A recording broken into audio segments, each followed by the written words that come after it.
بسم اللہ الرحمن الرحیم۔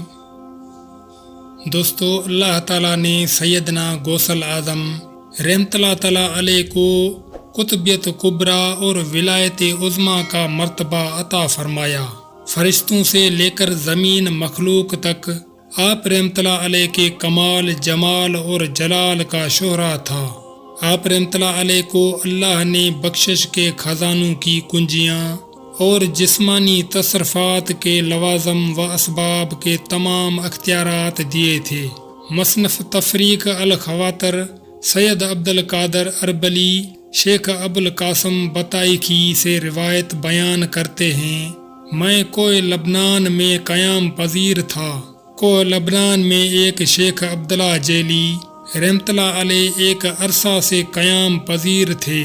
میں ان کے پاس جا بیٹھا اور پوچھنے لگا، حضرت آپ کو یہاں قیام پذیر ہوئے کتنا عرصہ ہو گیا ہے؟ انہوں نے بتایا 60 سال ہو گئے ہیں۔ میں نے دریافت کیا، یہاں کوئی عجیب بات دیکھی ہو تو بیان فرمائیں۔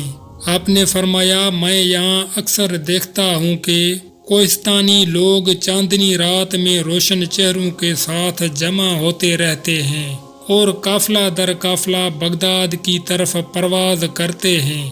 میں نے ایک ایسی پرواز کرنے والے سے پوچھا کہ آپ لوگ کدھر جاتے ہیں؟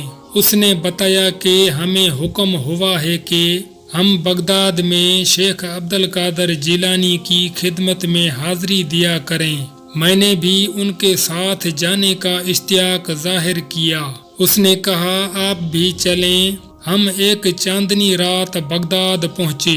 حضرت سیدنا غوث اعظم رحمت اللہ تعالیٰ علیہ کے سامنے بے شمار اولیاء اللہ صف بصف کھڑے تھے۔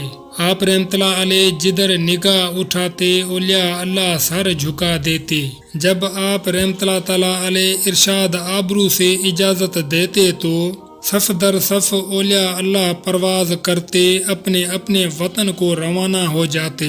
جس دن آپ رحمت اللہ تعالیٰ علیہ نے قدمی حاضے ہی اعلیٰ رکبت کل ولی اللہ اعلان فرمایا، ہماری گردنیں جھک گئی تھیں۔